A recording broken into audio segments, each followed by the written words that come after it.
안녕하십니까. 언제나 소비자 편에서 방송하는 콘스탄트 김입니다. 이번 시간에는 돈 버는 중이가 되겠습니다.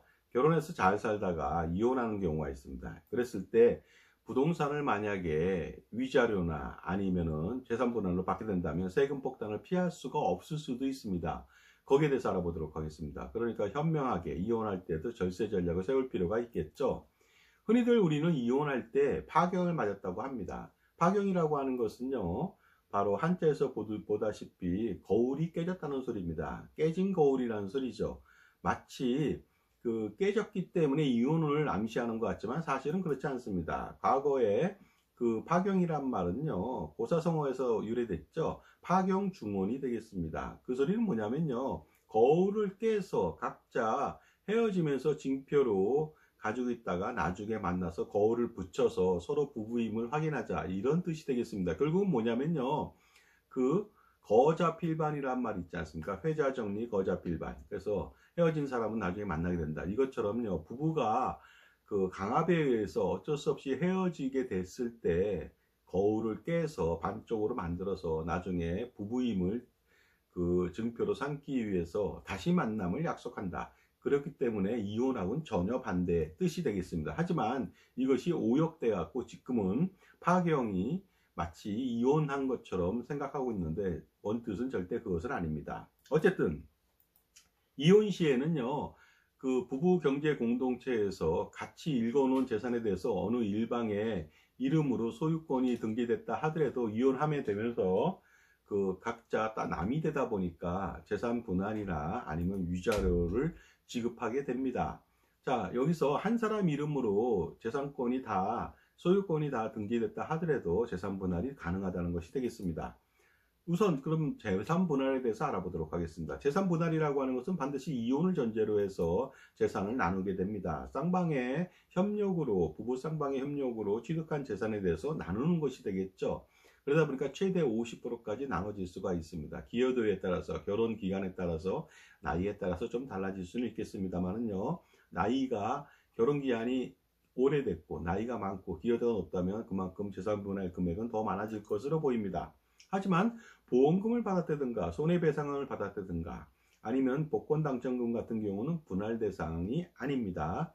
그러나 퇴직금이라든가 퇴직연금은 분할 대상이 되겠습니다. 그리고 상속재산이나 혼인 전 축적한 재산은 또 어떻게 될까 걱정하시는 분이 계신데요. 이것 또한 분할 대상 재산은 아닙니다. 하지만 상속재산을 받고 혼인 전 재산이 있었는데 그 재산을 토대로 해서 부부가 그 재산을 조금 더 불렸다, 증식했다. 그렇다면 증식한 것에 대해서는 재산분할 대상 재산이 되겠습니다.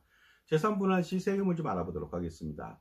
현금으로 재산분할하는 경우도 있겠죠. 20억 원이 있는데 10억 원씩 나눠 가졌다. 그랬을 때는 증여세 등 세금이 발생하지 않습니다. 부동산을 만약에 재산분할을 했다 이거죠.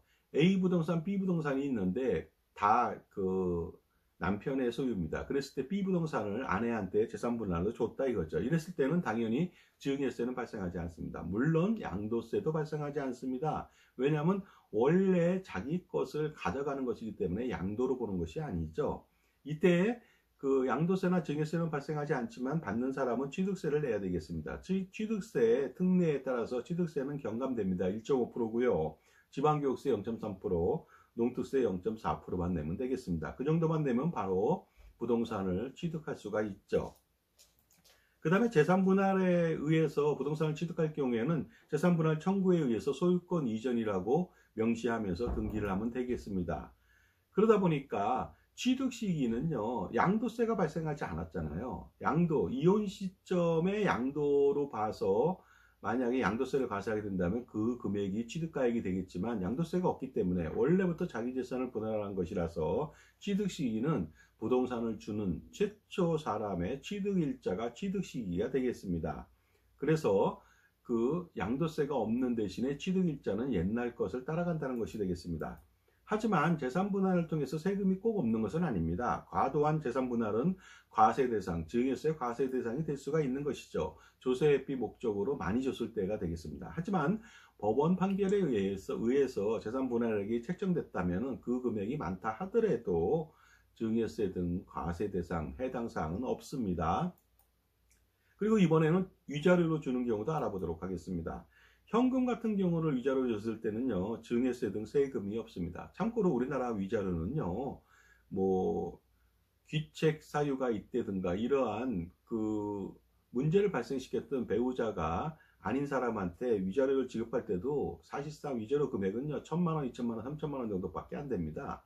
뭐 대기업 그룹의 무슨 사모님 같은 경우 뭐 몇억 원까지 올라간 것 같은데요. 일반적으로는 위자료는 대단히 적다고 보시면 되겠습니다.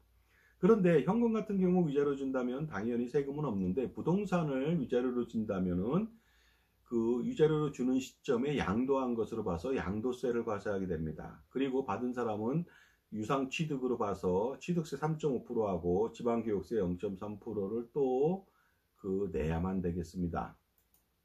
자, 등기 원인은 이혼 위자료 지급에 따른 소유권 이전이라고 명시하면 되겠죠. 그러다 보니까 양도세를 냈기 때문에 취득 시기는요, 부동산을 준 사람의 취득 시기가 아닙니다. 양도를 했잖아요. 그러면 위자료로 줬을 때 양도했을 때 그 금액이 바로 취득가액이 되니까 나중에 부동산을 받은 사람은 그 나중에 그 양도를 했을 때 양도가액에 대해서 취득가액이 상향 조정됐기 때문에 양도세는 미미할 것으로 보입니다. 하지만 부동산을 위자료로 준 사람은 양도세를 내야 되는 불편함이 좀 있겠습니다. 가령 만약에 그 부동산을 준 사람이 최초 자기 명의로 1억 원에 취득했다가 그 위자료로 줬을 때 시세가 10억 원이다. 그러면 9억 원에 대해서 양도세를 내고 받은 사람은 10억 원에 취득을 했으니까 그것 플러스 취득세까지 내서 그것이 바로 취득가액이 되니까 나중에 20억 원에 양도하더라도 양도 차익은 얼마 안 되죠. 재산분할 같은 경우에는 20억 원에 양도한다. 그랬을 때는요, 양도세가 중간에 없기 때문에 1억 원이 취득가액이라서 19억 원에 대해서 양도세를 엄청나게 부담해야 되는 것과 좀 상반된 모습을 띱니다. 주의하실 점은 이것도 위자료도 과도한 위자료 지급은 과세 대상이 됩니다. 그러니까 증여세 과세 대상이 됩니다. 조세회피 목적이라면요.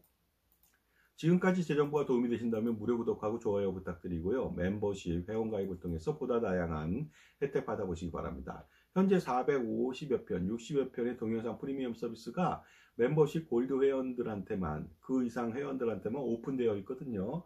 자, 지속적으로 4,000편, 5만 편, 막 이런 식으로 막 올라갈 것으로 보이는데요. 그 속에서 여러분들요, 절세 전략을 배우셔갖고 수십억, 수백억 그 이상의 절세를 한번 노려보시기 바랍니다. 그 다음에 콘스탄트 김의 증여세 상수세 절세자습서 2부기 판매 중에 있거든요. 수천 원밖에 되지 않습니다. 몇천 원밖에 안 되니까 몇천 원 한번 투자해 보셔가지고 엄청난 절세 한번 해보시기 바랍니다.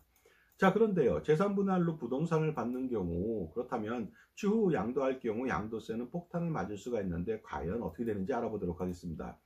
왜 양도세 폭탄이냐면요, 최초 취득가액 대비 양도가액의 차익이 돼서 과세하기 때문에 그렇습니다. 그러니까 최초 부동산을 재산분할로 준 사람이 1억 원에 취득했다. 근데 재산분할시 10억 원이다. 그랬을 때 재산분할로 줬을 때 10억 원이 취득가액이 아니라 1억 원이 취득가액이라는 것이죠. 그래서 재산분할 받는 사람이 나중에 20억 원에 팔았다. 그러면 20억 원하고 1억 원하고 그 차액 19억 원에 대해서 양도세를 내다 보니까 양도 차익이 많을 경우에는 재산분할로 부동산을 받았을 때 받은 사람은 양도세 폭탄을 피할 수가 없습니다. 자, 이번에는 부동산을 위자료로 받았을 때는요, 취득가액이 올라왔기 때문에 향후에 양도시 양도차익 감소로 양도세 부담이 경감되거나 미미할 수가 있습니다. 물론 여기에는 일장일단이 있죠.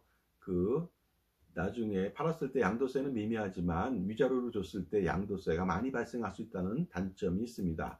그러다 보니까 우리가 이혼할 때도 서로 배려하는 마음이 필요하겠죠. 한국 사람들은 이혼하면 적이 되고 남이 되지만요, 철저히 원수가 될 수도 있죠. 하지만 미국 사람들 보니까 이혼하면 친구가 되더라고요. 물론 헤어지는 마당에 이혼하는 배우자를 배려할 필요가 있을까 하는 식으로 해서 막 가는 경우도 있지만 오랜 기간 동안 함께 살았던 정을 생각해서라도 돈 들어가지 않는다면 배려가 필요하지 않을까요? 그러다 보니까 재산분할이나 위자료보다도 효과적인 절세 전략이 필요합니다. 그것은 이혼 전 배우자한테 증여를 해주는 것이죠. 그렇게 된다면 취득가액도 올라가고 증여세도 별로 발생하지 않습니다. 6억 원 배우자 공제로 증여세가 경감되기 때문에 그렇습니다. 가령 최초 취득가액이 2억 원인 부동산을 증여세가액이 11억 원이라고 가정해 보겠습니다. 이때 배우자한테 증여한다면요 6억 원 공제받고 5억 원에 대해서 증여세는 9천만 원밖에 나오지 않거든요. 따라서 이렇게 한 다음에 증여한 다음에 9천만 원 주고 11억 원짜리 부동산을 주고서 이혼하고 나서 나중에 양도했을 때 그 이혼한 사람은 11억 원을 약간 상회하더라도 취득세까지 포함해서 각종 비용까지 포함해서 그랬을 때 그 11억 원 초과하더라도 양도세는 발생하지 않는다는 것이 되겠습니다. 그런데 주의할 점이 있겠죠. 그 증여한 다음에 이혼하더라도요. 부동산 증여 후 이혼하더라도 2월과세는 남남이 되었지만 10년을 그대로 적용한다는 거 아니겠습니까? 단 그 배우자한테 증여했지만 증여하고 나서 배우자 양쪽에 어느 한 사람이 사망을 하게 된다면 2월과세는 배제가 됩니다만은요. 증여하고 나서 이혼하더라도 증여했는데 1년 전에 증여했습니다. 그러면은 바로 이혼하고 나서 바로 팔면 그 양도세 2월과세를 적용하니까 양도세 부담이 생깁니다. 따라서 이혼하고 9년 이상을 견뎠다가 합산해서 10년 이후에 양도해야만 양도세를 절감받을 수가 있습니다. 자, 배우자는요, 증여한 다음에 사망하게 된다면 둘 중에 한 명이 사망하게 된다면 그 부부관계가 완전히 사라지기 때문에 2월과세를 적용하지 않습니다만 직계 존비속 간에는요 사망하더라도 2월과세를 적용하게 됩니다. 왜냐하면 사망하더라도 직계 존비속 관계는 없어지지 않거든요. 그러니까 할아버지 아버지가 자녀나 손자녀한테 증여한 다음에 사망이 됐다, 상속이 발생됐다, 그랬을 때는 10년이라고 하는 2월과세가 그대로 적용된다는 점. 그러니까 사망의 상속이 임박해서 부동산 등을 증여하는 것은 좀 고민할 필요가 있습니다. 자, 결론적으로 말씀드리겠습니다. 절세라고 하는 것은 각자 상황에 맞춰 솔루션이 필요하겠죠. 적격 솔루션이 필요합니다. 그래서 적격 절세 컨설팅을 받아보시기 바랍니다. 그래야만 그것이 돈을 버는 첩경, 지름길이 될 수가 있습니다.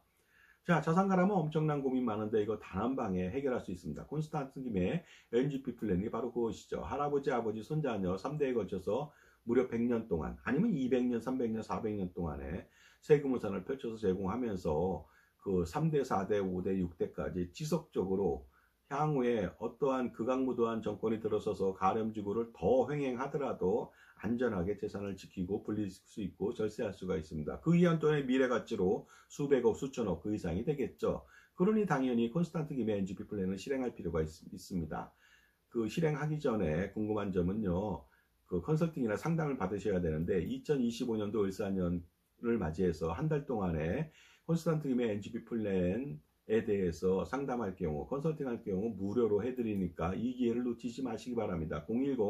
010-5473-9327 콘스탄트 김한테 전화 주신다면 지금 바로 현명한 할아버지, 할머니, 아버지, 어머니가 되실 수 있습니다. 자, 일반적으로 상담을 무료로 받고 나서 실행하게 되는데요. 실행하게 된다면 처음부터 끝까지 저 콘스탄트 금이 집중적으로 지원해 주니까 편안하게 의사결정만 하시면 100년, 200년간의 절세 전략, 그 100년 대계 자자순순 플랜을 아주 쉽게 실행시킬 수가 있습니다. 자, 지금까지 이혼했을 때 그 재산분할이나 위자료에 대해서 그 효과적으로 절세할 수 있는 방안에 대해서 말씀 나눴습니다. 감사합니다.